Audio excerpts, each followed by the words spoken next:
Good morning everyone. Parents కూడా reach అవ్వాలని నేను ఈ వీడియో తెలుగులో చేస్తున్నాను. చార్టర్డ్ అకౌంటెన్సీ, కాస్ట్ అకౌంటెన్సీ ఇటువంటి కోర్సెస్ చేసేటువంటి students you should be very cautious. Suppose Kanyakumari to Kashmir K2K thousands of kilometres distance ఉంటుంది. ఒక ట్రక్ డ్రైవర్ డ్రైవ్ చేసి వెళ్తున్నాడు. సో ఆ మిషన్ సక్సెస్ఫుల్గా కంప్లీట్ చేయడానికి తనకు సిఏ స్టూడెంట్కి ఉండాల్సినంత ఐక్యూ నాలెడ్జ్ ఉండాల్సిన అవసరం లేదు. జస్ట్ కాన్సన్ట్రేషన్తో డ్రైవ్ చేసినప్పుడు కాన్సన్ట్రేషన్తో డెడికేటెడ్గా వర్క్ చేస్తే చాలు. ఇంకేమీ డిస్టర్బెన్స్ లేకుండా, డిస్ట్రాక్షన్ లేకుండా, డీవియేట్ అవ్వకుండా డెడికేషన్తో కాన్సన్ట్రేషన్తో డ్రైవ్ చేస్తే చాలు. అదేమి చాలా ఐక్యూ లెవెల్స్ ఉండేటువంటి టాస్క్ కాదు. అంటే ఐక్యూ లెవెల్స్ బాగా ఉండేటువంటి వాళ్ళు మాత్రమే చేయగలరు ఆ టాస్క్ అనే టాస్క్ కాదు అంటున్నాను. సో అలానే సిఎంఏ చదివేటువంటి చాలామంది students over a period of 22 years నేను ల్యాక్స్ ఆఫ్ స్టూడెంట్స్కి నేను క్లాసెస్ చెప్పాను, ల్యాక్స్ ఆఫ్ స్టూడెంట్స్కి మేము డీల్ చేసాం. ఆ ఎక్స్పీరియన్స్ చెప్తున్నాను. సిఎంఏ లాంటి కోర్సెస్లో ర్యాంక్ రావాలంటే మీకు మంచి ఐక్యూ ఉండాలి, కానీ పాస్ అవ్వడానికి మీరు అబవ్ యావరేజ్ స్టూడెంట్ అయితే చాలు. బట్ ఇన్ ఎడిషన్ ఇంకేమైనా కావాలి. Yes, it requires lot of dedication and concentration.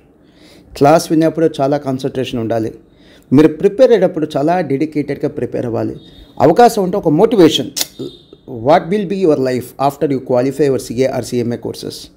మీ లైఫ్ ఎలా ఉంటుంది, అదే మీ మోటివేషన్ అయి ఉండాలి. మీ ఫ్యూచర్ ఎలా ఉంటుంది, అదే మీ మోటివేషన్ అయి ఉండాలి. మీకు చిన్న ఎగ్జాంపుల్ చెప్తాను. కాన్సన్ట్రేషన్, డెడికేషన్, వీటికి చిన్న ఎగ్జాంపుల్ చెప్తాను. ఒక స్టూడెంట్ నేను రీసెంట్గా కలిశాను. బహుశా ఈ ఆడియో ఫైల్ తను కూడా, లేదా ఈ వీడియో తను కూడా చూస్తాడు యూట్యూబ్లో. తను కాస్టింగ్లో ఒక చిన్న calculation mistake, 2 guests per room బదులు 1 guest per room అని లెక్కేశాడు. సర్వీస్ ఇండస్ట్రీకి సంబంధించిన సర్వీస్ ఇండస్ట్రీ కాస్టింగ్ అది.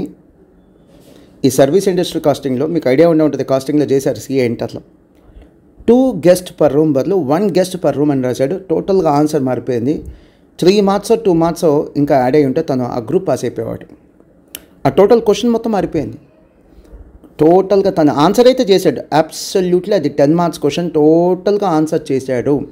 But answer wrong. రీజన్ తను తీసుకోవాల్సిన డేటా కరెక్ట్గా తీసుకోవాలా. 2 guests per room తీసుకోవాల్సింది 1 guest per room తీసుకున్నాడు. టోటల్గా ఇన్పుట్స్ మారినాయి కాబట్టి అవుట్పుట్ కూడా మారిపోయింది, ఆన్సర్ కూడా మారిపోయింది. It went wrong. ఇంకో 2-3 marks వచ్చుంటే తను పాస్ అయిపోయేవాడు. చూడండి ఆ కాన్సన్ట్రేషన్ మిస్టేక్. అది ఎంత కాన్సన్ట్రేషన్ కావాలి. ఇందాక నేను డ్రైవర్ ఎగ్జాంపుల్ చెప్పింది అంతే. కశ్మీర్ టు కన్యాకుమారి వెళ్ళాలంటే చాలా హైయెస్ట్ లెవెల్ ఆఫ్ ఐక్యూ కాదు కావాల్సింది, కాన్సన్ట్రేషన్, డెడికేషన్. చేసే పని డ్రైవింగ్ కావచ్చు, ఇంకేదైనా కావచ్చు, డెడికేషన్, నిబద్ధత. అండ్ డ్రైవ్ చేసినప్పుడు చాలా కాన్సన్ట్రేషన్.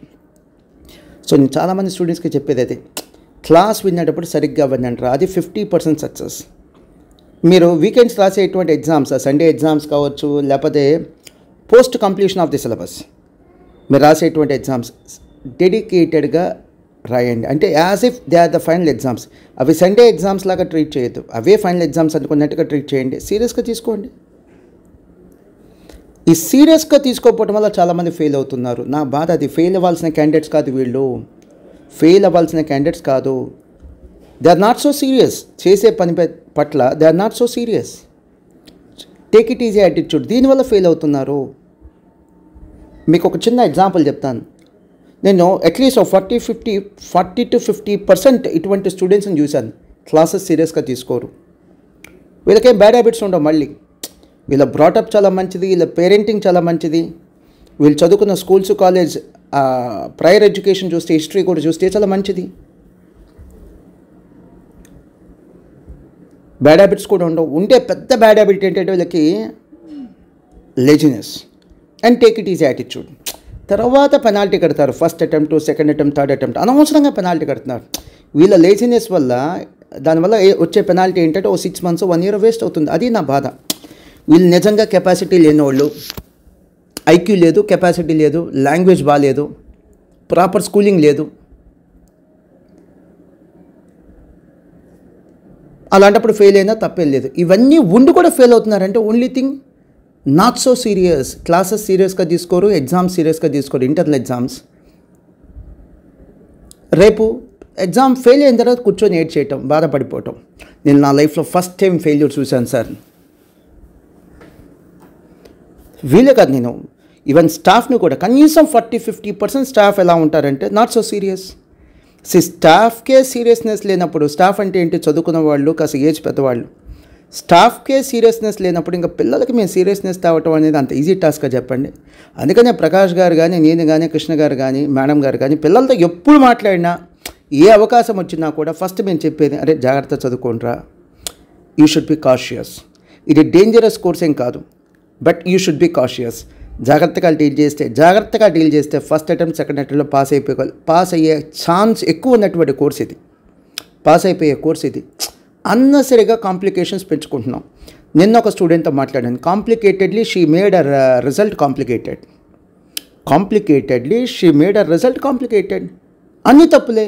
కోచింగ్ ప్రాపర్గా తీసుకోవాలా, రివిజన్ ఎగ్జామ్స్ ప్రాపర్గా అటెండ్ అవ్వాలా, రిపీటెడ్గా 2-3 టైమ్స్ ఫెయిల్ అయినా కూడా నిన్న నేను మాట్లాడి CA ఫైనల్ స్టూడెంట్ రిపీటెడ్గా ఫెయిల్ అవుతుంది. మళ్ళీ ఆన్లైన్ కోచింగ్ క్లాసెస్, ఫ్యాకల్టీని మారుస్తుంది కానీ అప్రోచ్ మార్చట్లా.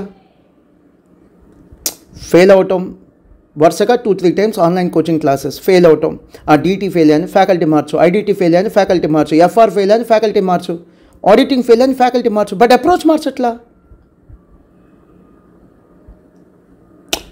క్లాసెస్ అమ్ముకుంటున్నటువంటి ఫ్యాకల్టీ వాళ్ళు రీచ్ అవుతున్నారు, అడ్మిషన్స్ తీసుకుంటున్నాం మేము రీచ్ అవుతున్నాం, పేరెంట్స్ పూరైపోతున్నారు, మళ్ళీ ఫీజులు కట్టి.